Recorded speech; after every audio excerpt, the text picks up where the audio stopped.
Assalamualaikum warahmatullahi wabarakatuh. Selamat siang, shalom, om swastiastu, namo buddhaya, salam kebajikan. Yang kami hormati Ibu Husnul Khotimah SPD selaku Kepala Sekolah RA Nurul Huda Surabaya.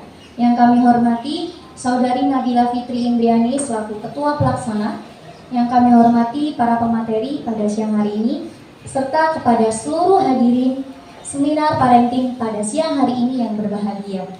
Alhamdulillah, puji syukur kita panjatkan kepada Tuhan Yang Maha Esa, karena berkat karunia-Nya kita semua bisa berkumpul pada siang hari ini dalam keadaan sehat walafiat. Shalawat serta salam tetap tercurahkan kepada baginda kita Muhammad SAW, karena beliau telah membimbing kita dari jalan kegelapan menuju jalan yang terang benderang, yakni ad-dinul Islam. Para hadirin sekalian, seminar parenting ini mengusung tema manajemen emosi orang tua dalam mengatasi penggunaan gadget anak generasi alpha. Berikut saya bacakan susunan acaranya. Acara yang pertama yakni pembukaan, acara yang kedua yakni menyanyikan lagu Indonesia Raya, acara yang ketiga yakni sambutan, acara yang keempat yakni pemaparan materi oleh pemateri sekaligus diskusi dan tanya jawab, dan acara yang terakhir adalah penutup. Acara yang pertama yakni pembukaan. Marilah kita buka acara ini dengan bacaan basmalah. Bismillahirrahmanirrahim. Semoga acara ini akan berjalan dengan lancar dari awal hingga akhir. Amin. Dilanjutkan dengan acara yang kedua, yakni menyanyikan lagu Indonesia Raya. Kepada para hadirin dimohon untuk berdiri.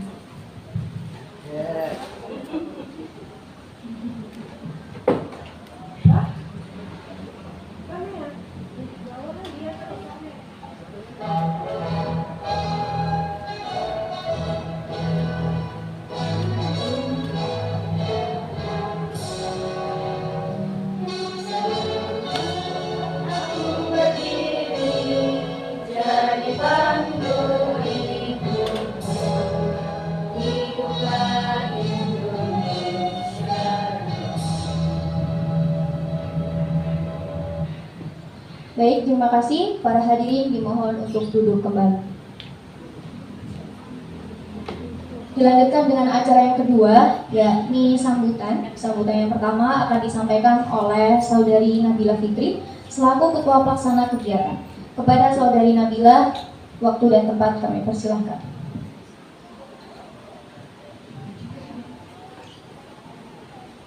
Bismillahirrahmanirrahim. Terima kasih Saudari Firda atas kesempatannya.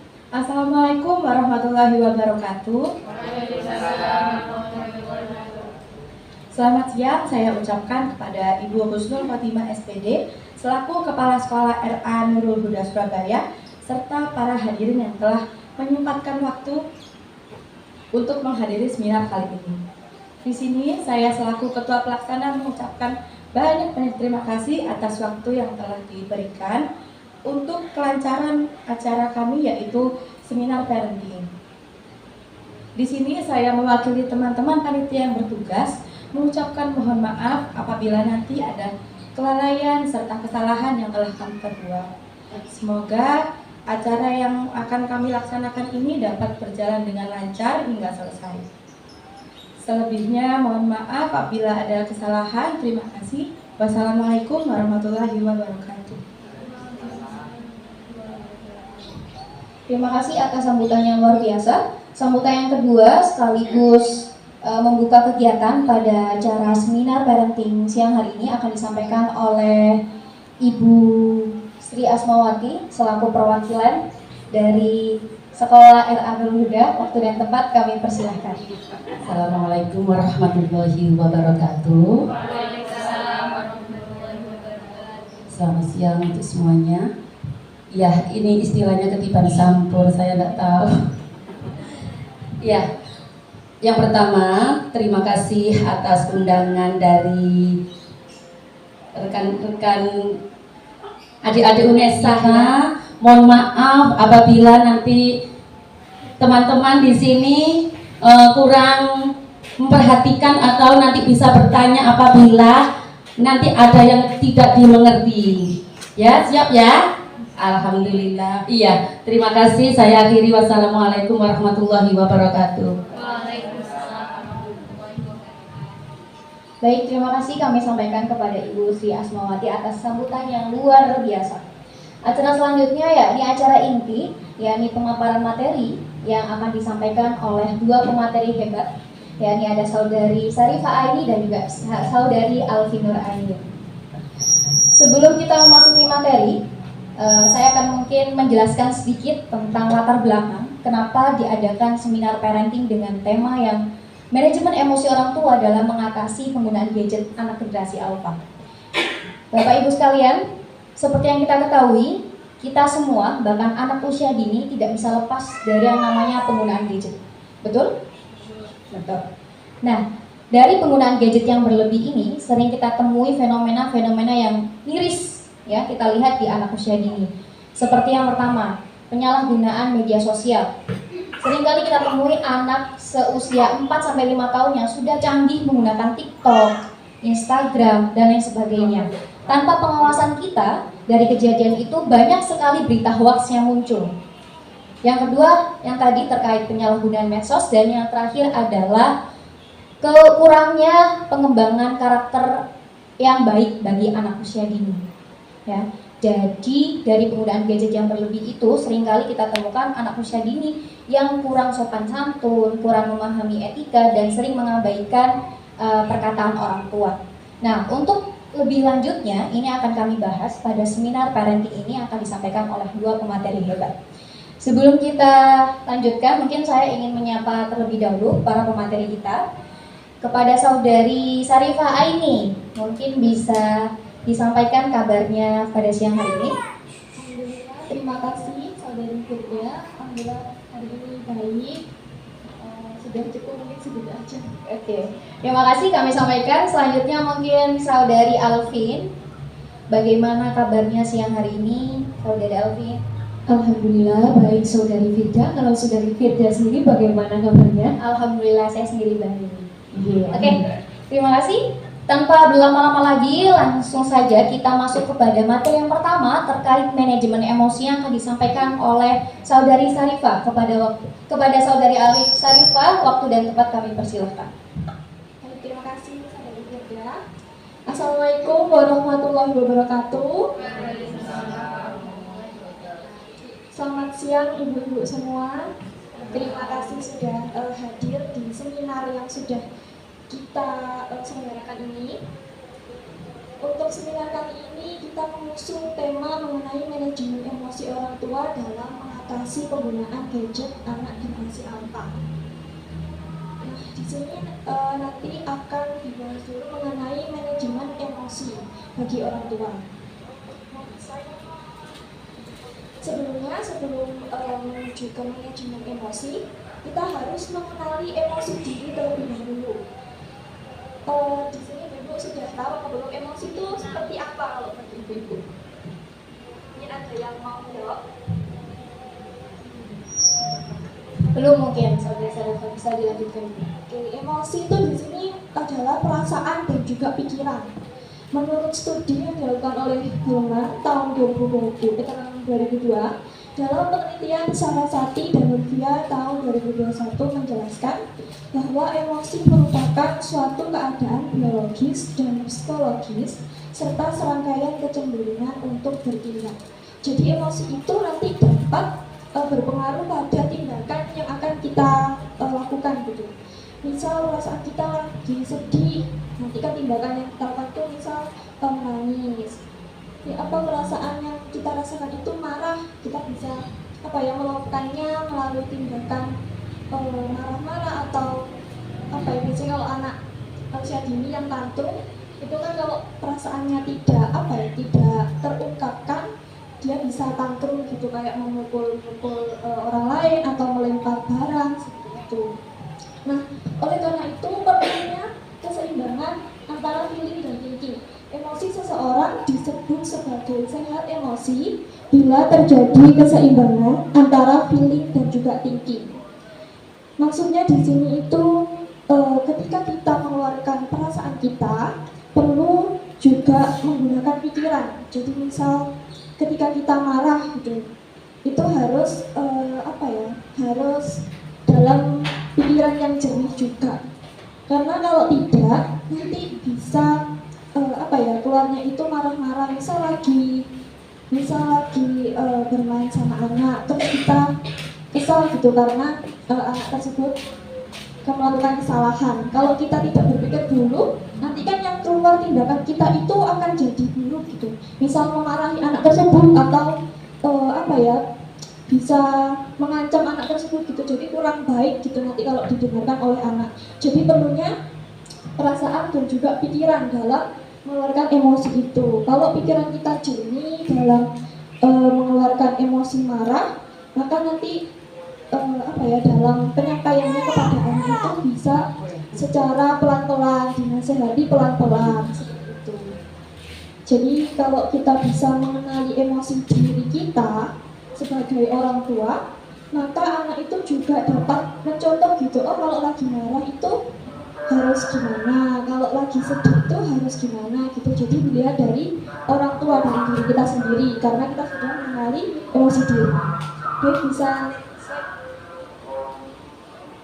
Nah, di sini dalam penelitian yang dilakukan oleh Yana Masar mengungkapkan bahwa perkembangan emosional yaitu kemampuan untuk mengendalikan, mengolah dan mengontrol emosi agar mampu merespon secara positif setiap kondisi yang merangsang munculnya emosi.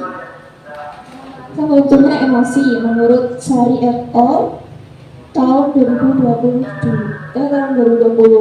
Jadi perkembangan emosional itu merupakan kemampuan kita dalam mengontrol emosi yang kita keluarkan supaya emosi itu tidak keluar secara negatif. Jadi bisa yang tadi sudah saya sampaikan, kalau marah bisa disampaikan secara pelan-pelan, bisa dinasihati anak-anaknya seperti itu. Nah, karena emosi itu perlu dikelola, kita juga perlu kecerdasan emosional supaya dapat mengolah emosi tersebut. Jadi kecerdasan emosional itu dapat bermanfaat bagi anak dan juga individu kita sendiri. Dampak dari kecerdasan emosional itu, kalau untuk anak yang pertama dapat lebih menyayangi diri sendiri. Jadi anak dapat mengetahui emosi dirinya, dapat mengenali emosi diri. Anak dapat bersikap lebih jujur, kemudian disiplin, kemudian tulus pada diri sendiri, dan juga membangun kekuatan kesadaran diri, mendengarkan suara hati, hormat dan tanggung jawab. Kalau anak mengetahui kelebihan dan juga kekurangannya sendiri, itu anak dapat lebih membangun kekuatan gitu untuk dirinya sendiri supaya tidak mudah cengeng, tidak mudah marah-marah seperti itu. Kemudian yang kedua, anak dapat mengelola motivasi dalam diri. Jadi kalau anak mengetahui emosi diri saat belajar, mungkin dia merasa kesal, maka anak kan bisa istirahat terlebih dahulu. Kalau anak merasa senang dalam belajar, maka kan bisa dapat meningkatkan motivasinya dalam belajar tersebut. Jadi dalam emosi itu anak dapat belajar pantang menyerah saat belajar, kemudian ulet, dan juga dapat membangun inspirasi secara berkesinambungan. Yang ketiga yaitu anak dapat membangun watak dan juga kewibawaan anak. Emosi itu dapat meningkatkan potensi diri serta kepribadian anak. Jadi anak dapat mengetahui emosi dirinya seperti kalau kesal anak itu harus seperti apa. Mungkin kalau kepada orang lain, kepada temannya dia harus seperti apa supaya tidak terjadi perkelahian, dia bisa mengelola emosinya. Kemudian yang keempat itu memanfaatkan peluang dan menciptakan masa depan yang lebih cerah. Jadi di sini anak itu dapat mengintegrasikan tujuan belajar ke dalam tujuan hidupnya untuk masa depan. Di sini menurut Paul Ekman, seperti dikutip dalam penelitian salah satu di Norwegia tahun 2021, Dalam bukunya Kecerdasan Emosional menyatakan bahwa setidaknya terdapat 4 emosi dasar manusia meliputi marah, takut, sedih, dan juga senang. Nah, ini harus diketahui oleh anak maupun orang tua supaya dari orang tuanya sendiri juga dapat mengelola emosi nanti dalam pengasuhannya kepada anak, dan juga untuk anak itu anak dapat mengetahui emosinya supaya tidak terjadi emosi yang berlebihan seperti tantrum. Baik, selanjutnya. Nah, di sini ada tips mengelola emosi orang tua pada pengasuhan anak usia dini. Yang pertama itu adalah mengenali emosi yang muncul dan penyebabnya. Nah, di sini tadi sudah saya sebutkan bahwa kalau kita mengetahui emosi yang muncul dan juga penyebabnya, maka kita dapat mengetahui solusi untuk mengatasi emosi yang keluar tersebut. Kemudian yang kedua, ubah pikiran-pikiran negatif dengan pikiran positif. Misal saat emosi kita berpikir bahwa kita itu tidak bisa menjadi orang tua yang baik, itu kan termasuk pikiran-pikiran yang negatif. Jadi bisa diubah dengan berpikir bahwa kita sedang berusaha menjadi orang tua yang baik supaya dapat terkelola emosi kita itu untuk mengasuh anak-anak kita. Kemudian yang ketiga, jangan takut menyampaikan pikiran kita ke orang lain. Jadi kalau selalu ada kekesalan atau ada kemarahan yang terpendam gitu pada anak ataupun ada masalah dalam rumah, itu bisa disampaikan ke suami atau ke ibu atau ke orang-orang terdekat kita supaya emosi yang emosinya itu tidak terpendam gitu. Kemudian yang keempat, ketika kita merasa ragu, sebaiknya menjauh sebentar supaya misal ketika marah itu kita tidak bertindak yang kurang baik itu kepada anak. Kemudian yang kelima, latihlah kemampuan mengelola emosi kita setiap hari. Jadi mengelola emosi itu dapat dimulai dari mengenali emosi tersebut. Kemudian ketika marah itu kita dapat bernafas secara dalam-dalam, kemudian mencari ketenangan, baru bisa bicara gitu pada orang lain. Kemudian keenam, minta bantuan para ahli.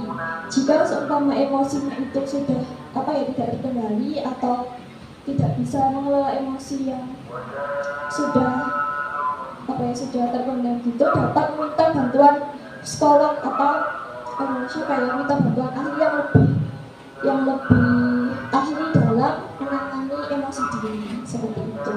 Mungkin sudah cukup materi untuk mengelola manajemen emosi kali ini. Dapat saya kembalikan kepada moderator Saudari Wirda. Baik, terima kasih Saudari Sarifah atas penyampaian materi yang luar biasa. Bapak Ibu, selanjutnya kita akan melanjutkan materi yang kedua tentang bagaimana sih mengatasi penggunaan gadget pada anak generasi alpha. Nah, seperti pada layar kali ini, mungkin ibu-ibu bertanya, kira-kira generasi alpha itu apa sih? Apakah saya juga termasuk ke dalam generasi alpha? Nah, ini nantinya akan dijelaskan secara rinci oleh pemateri kita yang kedua, yakni Saudari Alvin. Kepada Saudari Alvin, kami persilahkan. Baik, terima kasih Saudari Firda. Assalamualaikum warahmatullahi wabarakatuh. Ya, baik, sebelum saya menyampaikan materi terkait generasi alpha, Bu, kabarnya hari ini baik semuanya? Alhamdulillah. Oke, jadi di sini saya disclaimer terlebih dahulu ya Ibu. Di sini kami selaku materi ini niatnya untuk sharing. Jadi bukan bermaksud untuk menggurui, karena kami merasa jauh masih kekurangan ilmu, terlebih jenengan saya ini guru-guru yang sudah sangat berpengalaman. Baik, yang pertama mengenai generasi alpha. Generasi alpha ini biasa disebut atau disingkat dengan generasi A, merupakan generasi yang lahir sejak tahun 2010 hingga tahun 2025 nantinya, dan generasi ini yang paling akrab dengan kemajuan teknologi. Nah, mungkin di sini ada yang punya ibu itu ada yang punya anak kelahiran 2010 hingga 2022. Oke. Nah, berarti niku anaknya termasuk generasi alpha, ngoten nggih Bu. Lalu ciri-ciri generasi alpha ada apa saja? Yang pertama, generasi alpha terbiasa multitasking dalam waktu yang bersamaan.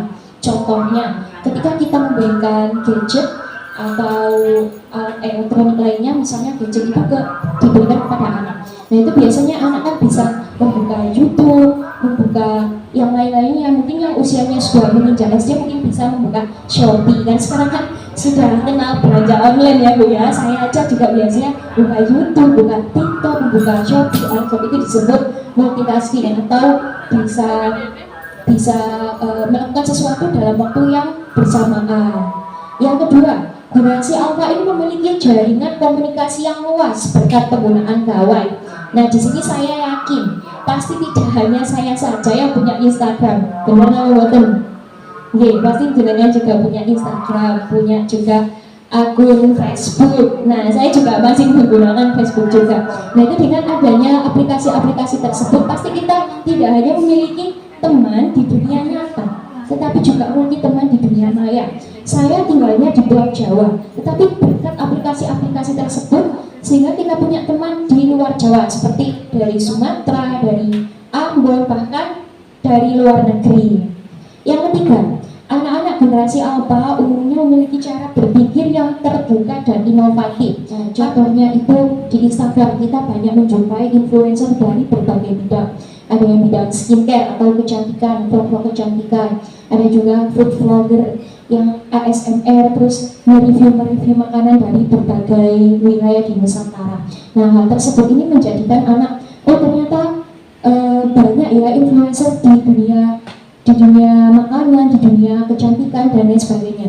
Jadi bakat dan minat di dunia ini tuh banyak sekali, nggak hanya itu saja. Bahkan dengan bermedia sosial kita juga bisa menghasilkan uang.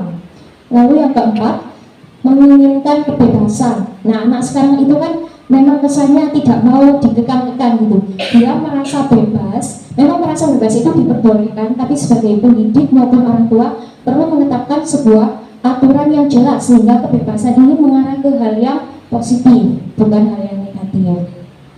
Lalu yang kelima, pembelajar mandiri. Nah, sesuai dengan namanya generasi alpha, akrab dengan kemajuan teknologi, pembelajar mandiri artinya generasi alpha ini cenderung bisa melakukan sesuatu dengan sendirinya, memecahkan masalah dengan sendirinya dengan bantuan teknologi. Contohnya ada Google. Nah, di Google itu kita hanya bahasa Jawanya itu bondo suara, kayak misalnya oke Google, kita hari ini mau atau kita mau mencari tutorial cara membuat apa, itu sudah muncul di Google dan di YouTube ya mungkin. Jadi dengan hal itu anak-anak nggak perlu tanya ke orang tua, tapi tinggal lihat HP-nya terus oh alah gini ya udah aku mau beli ini terus tak buat, misalnya membuat anyaman misalnya seperti itu. Next. Nah ini alhamdulillah slide terakhir ibu-ibu, bisa pulang berarti. Slide terakhirnya cara bijak mengatasi penggunaan gadget pada anak. Yang pertama, membatasi penggunaan.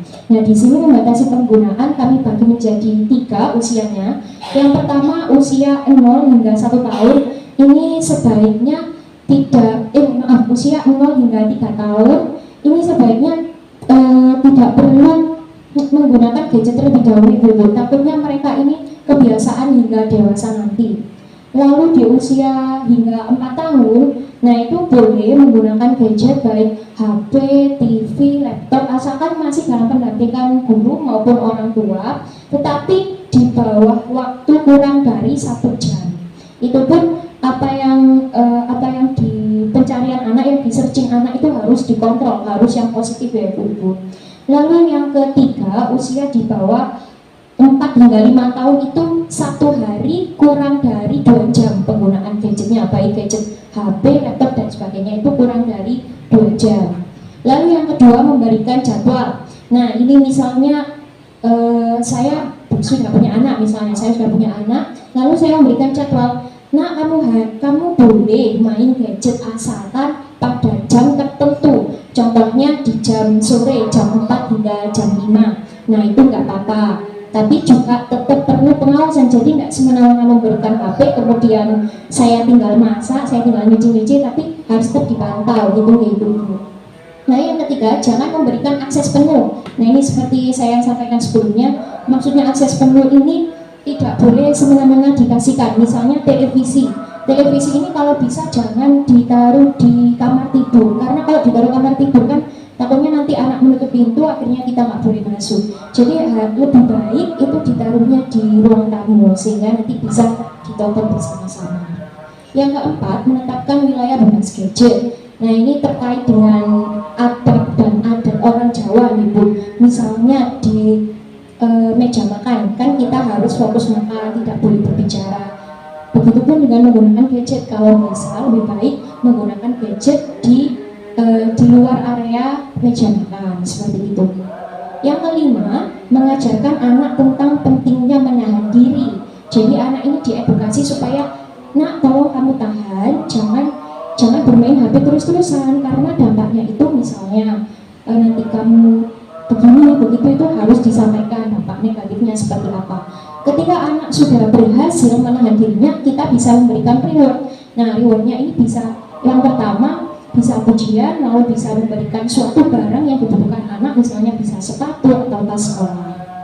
Dan yang terakhir, memberikan contoh yang baik. Nah mengingat orang tua ini adalah role model atau panutan bagi anak, otomatis orang tua juga harus melakukan contoh yang baik. Mengingat keluarga merupakan lembaga pendidikan yang utama dan pertama bagi anak usia dini. Nah mungkin segitu dulu materi dari saya. Apabila dari jenengan mau sharing atau bertanya, kami persilakan. Terima kasih. Baik, terima kasih atas penyampaian materi yang luar biasa kepada dua pemateri kita yang hebat. Mungkin setelah ini saya akan coba simpulkan gitu Pak Ibu tentang materi manajemen emosi orang tua dalam menghadapi anak generasi alpha yang kecanduan gadget. Jadi terkait yang tadi, emosi sendiri, emosi itu adalah luapan perasaan. Yang sering kita ketahui tentang emosi itu kan bawaannya selalu buruk, emosi itu harus marah-marah. Padahal emosi itu ada 4. Yang pertama tadi ada emosi marah, emosi senang, emosi sedih, dan juga emosi takut. Nah, kalau kita dapat mengelola emosi tadi, terkait 4 tadi ada marah, sedih, senang, dan juga takut, kita akan meluapkan emosi itu dengan sesuai ini ya, tidak yang harus dengan marah-marah, tidak harus dengan nada tinggi. Karena apa? Karena kita sebagai orang tua maupun pendidik itu seperti yang disampaikan oleh saudari Alvin, kita adalah role model yang mana gerakan kita, tindakan kita, penyampaian kita itu akan ditiru oleh anak. Ya, seperti yang kita ketahui, anak itu adalah peniru ulung ya. Jadi segala sesuatu yang kita lakukan itu akan ditiru persis oleh anak. Kalau orang tuanya sering menggunakan nada tinggi, marah-marah, bisa Bapak Ibu lihat anak-anak juga akan menirunya. Seperti itu. Nah, terkait tadi generasi alpha, jadi sudah jelas ya, generasi alpha adalah anak yang lahir tahun 2010 sampai dengan tahun 2025. Yang mana anak-anak generasi alpha ini punya karakteristik ya, saudara Alvin. Tadi karakteristiknya adalah salah satunya punya jaringan komunikasi yang luas. Kemudian yang kedua memiliki kebebasan. Ya, yang ketiga adalah punya pemikiran yang terbuka. Baik, mungkin itu ya yang terkait materi kita pada siang hari ini. Mungkin lebih afdolnya kalau ibu-ibu juga memberikan informasi kepada kita yang mungkin dalam pengalaman kita ini sebenarnya kurang, seperti yang disampaikan oleh saudari Alvin tadi. Jauh sekali pengalaman kita karena kita baru mahasiswa semester 5 dibandingkan dengan ibu-ibu yang mungkin sudah punya 2 anak, 3 anak, atau bahkan sampai punya cucu ya, seperti Ibu Nakmina. Jadi sudah punya cucu-cucu banyak. Kalau dengan kita ini belum ada apa-apanya ya. Kita belajar hanya dari teorinya, tapi dari segi prakteknya ini masih nol. Jadi mungkin dari Ibu Sri ya yang memulai dulu. Gini, silakan Ibu Sri, mungkin apa sih kira-kira yang harus ya pengalaman Bu Sri mengatasi atau mungkin menghadapi adik-adik anak-anak yang mungkin dalam gadget ini berlebihan. Monggo Ibu, kami persilakan. Boleh pengalaman pribadi. Assalamualaikum warahmatullahi wabarakatuh. Terima kasih atas kesempatannya. Ini pengalaman saya mempunyai 2 anak. Yang pertama usianya sudah menginjak 8 tahun, yang kedua 1 tahun lebih 1 bulan. Nah, ini anak yang pertama ini termasuk generasi alpha karena lahirnya pada tahun 2019. Nah, Jihan ini mungkin dari kesalahan saya dari kecil sudah mengenal HP. Jadi sekarang sudah lihai, buka YouTube, Shopee juga. Kalau mamanya nggak mau pesan sendiri. Sudah pintar pesen. Kayak kemarin itu pesen apa itu? Terus aku buka dulu, aku pesen dulu, sama nggak buka no, aku pesen no. Nah seperti itu. Nah setiap mau tidur pun dia selalu pegang HP sambil tidur. Saya sudah mencoba untuk menasehati kalau HP-an itu saya sudah batasi.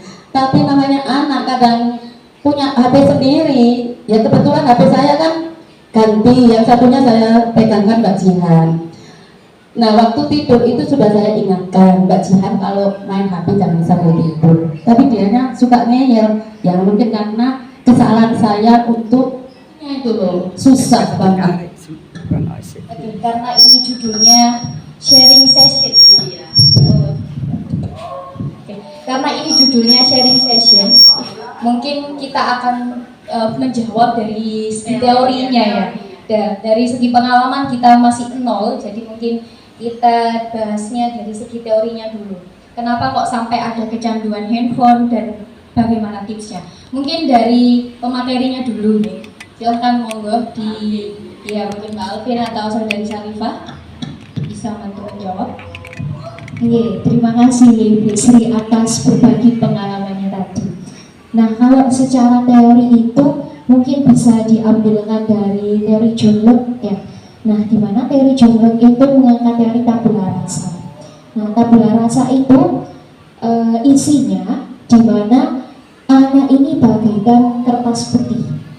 Jadi maksudnya itu segala sesuatu yang dilakukan anak kedepannya itu pasti meniru dan mencontoh dari seseorang atau lingkungan yang mendukung anak tersebut. Otomatis kan ketika anak lahir itu kan pasti dari usia 0 gitu. Nah di teori PAUD itu juga ada yang namanya 1000 hari kehidupan pertama anak. Nah artinya 1000 hari itu berarti sekitar 3 tahun, 0 hingga 3 tahun, di mana itu masa golden age. Nah di masa golden age ini perkembangan anak ini berkembang pesat dan vital sehingga kita perlu memberikan stimulasi-stimulasi yang baik. Nah untuk kasus Ibu Sri yang anaknya lahir tahun 2019 nih, otomatis sekarang usianya 3 tahun ini. 2014 berarti sekarang 8 tahun. Nah mungkin ya Bu ya, mungkin di 1000 hari kehidupan pertama anak ini jenengan mungkin sering bermain HP di depan anak sehingga anak tersebut itu meniru dan kepo kan. Anak kan itu punya itu ya Bu ya, rasa ingin tahu yang tinggi. Ibu ini memegang apa sih, kok kotak bisa nyala, kok di petek ini kok bisa nyala. Orang saya sendiri aja biasanya juga gitu kok Bu. Emang kalau saya ini masih tahu tapi tambah HP juga gimana. Jadi ini saya juga nggak menyalahkan Ibu Sri ya Bu. Saya juga nggak tersebut soalnya kadang saya juga salah melakukan hal tersebut. Jadi adik saya ini lihatin saya terus anak itu metek-metek gini, terus saya kunci HP-nya, saya kunci seperti ini Bu. Tiba-tiba sudah itu Bu ngekol grup WA. Saya senang banget akhirnya. Nah mungkin solusi dari saya sendiri terkait hal tersebut mulai diberi punishment gitu. Apakah Ibu sudah memberikan punishment atau hukuman? Nah hukuman ini kan tidak hanya hukuman fisik ya Ibu, mungkin bisa hukuman seperti kalau misalnya kamu seperti ini berarti besok kamu yang menyiapkan seragammu sendiri, misalnya seperti itu. Apakah Ibu sudah pernah memberikan punishment seperti itu? Nah kalau seperti itu mungkin kalau sudah ada punishmentnya, Ibu juga sudah memberikan edukasi verbal maupun edukasi implementasi secara langsung, mungkin lebih ke konsistensi mungkin ya Ibu. lebih ke konsisten dan terus menerus dilakukan sehingga anak itu insya Allah akan jalan. Mungkin dari Sarifah dan tambahan.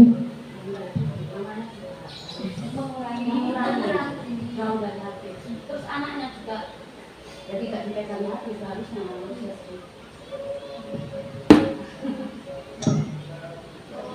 Ya, mau menambahkan sedikit. Saya pernah membaca kalau di apa ya, kayaknya di artikel seperti itu untuk menjauhkan anak dari HP itu bisa diberikan punishment-nya itu untuk mengambil HP tersebut gitu. Jadi batasan waktunya itu iya dibatasi, tapi nanti HP-nya diambil. Jadi kalau semua nanti anaknya nangis minta HP gitu dibiarkan terlebih dahulu, tapi pelan-pelan. Jadi kalau seumpama nanti anaknya nangisnya lama gitu, jadi dikasihkan dulu, terus besoknya lagi nangisnya lebih lama nangis ya biar lebih sebentar, pokoknya sampai anak itu terbiasa buat melepaskan HP tersebut gitu. Jadi insya Allah pasti bisa sedikit demi sedikit jauh dari HP seperti itu. Ya cukup kalau dari saya, terima kasih. Baik, terima kasih kepada pemateri kita yang hebat. Mungkin saya hanya sedikit menambahkan saja tentang tadi ya, tips untuk mengurangi, lebih tepatnya mengurangi. Kalau kita menghapuskan itu kan agak mustahil ya. Jadi sudah terlanjur dari kecil, dari 1000 hari pertama itu sudah terbiasa menggunakan gadget. Jadi kalau merampas secara mendadak itu kan sangat mustahil bagi anak. Jadi gini Ibu, saya pernah diberikan informasi oleh dosennya, bahwasanya kita tuh harus tahu dulu kira-kira konten apa sih yang sering dilihat oleh anak. Itu dulu. Misalnya adik saya ini ya usia 3 tahun, 2 sampai 3 tahun ini sering terpapar Cocomelon. Ya, mungkin kita sebagai orang tua ini sudah biasa Cocomelon ya wes nyanyi-nyanyi gitu ya. Padahal dari segi gambarnya, perputaran videonya, sampai bahkan audionya itu sangat berpengaruh bagi otak anak. Cocomelon yang mungkin sering kali kita dengar itu kan ritmenya cepat. Nah itu akan membuat anak itu suka terburu-buru. Jadi nggak suka dengan ritme-ritme yang lambat. Jadi saya sudah praktekkan ya, Cocomelon ini kan ritmenya cepat. Ketika adik saya berikan lagu-lagu yang lambat seperti lagu sholawat atau apa, marah.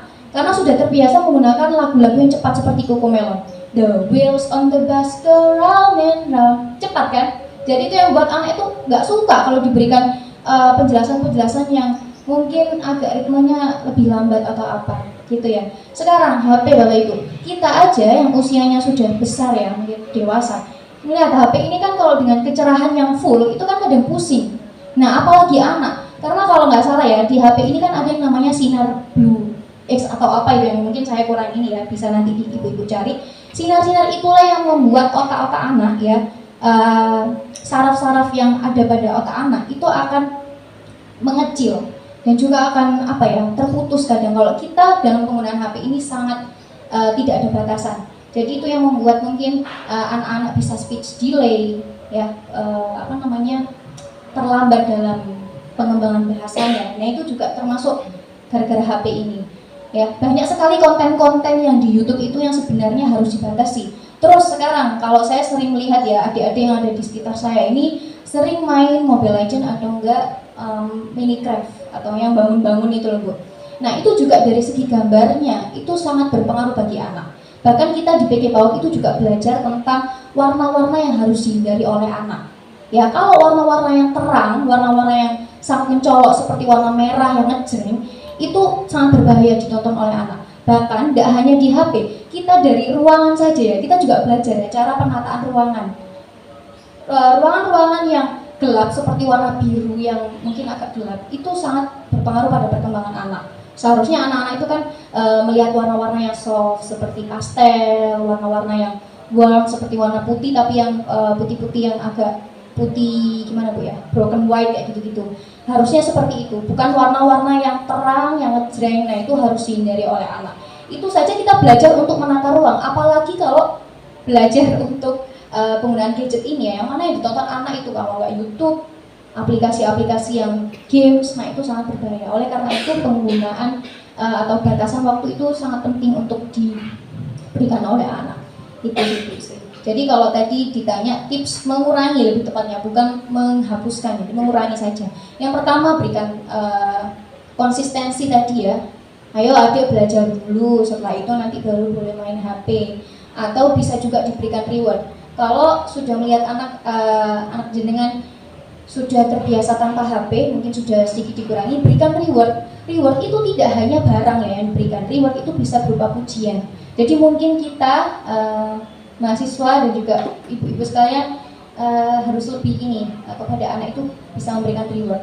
Oh adik sekarang sudah jarang menggunakan HP ya, kamu pintar dan lain-lain. Kalimat-kalimat positif inilah yang harus kita berikan kepada anak. Itu teorinya ibu. Kalau prakteknya mungkin agak susah ya. Bahkan dosen saya sendiri sering kali cerita, beliau aja susah mengatur anak-anaknya, apalagi kita ya yang mungkin dari segi teori atau apapun masih kurang. Jadi tidak apa-apa, itu adalah hal yang wajar. Mungkin ada pertanyaan-pertanyaan lagi bagi kita, atau mungkin ada yang mau sharing, bapak ya ibu-ibu. Boleh juga yang mungkin belum memiliki pengalaman punya anak ya, bisa juga disampaikan. Mungkin apakah sudah membaca buku-buku parenting, atau mungkin sedikit banyak sudah mencari informasi di Google tentang parenting sendiri, monggo boleh disampaikan. Jikalau memang sudah tidak ada, waktu juga sudah menunjukkan pukul 11.50, waktunya ibu-ibu pulang.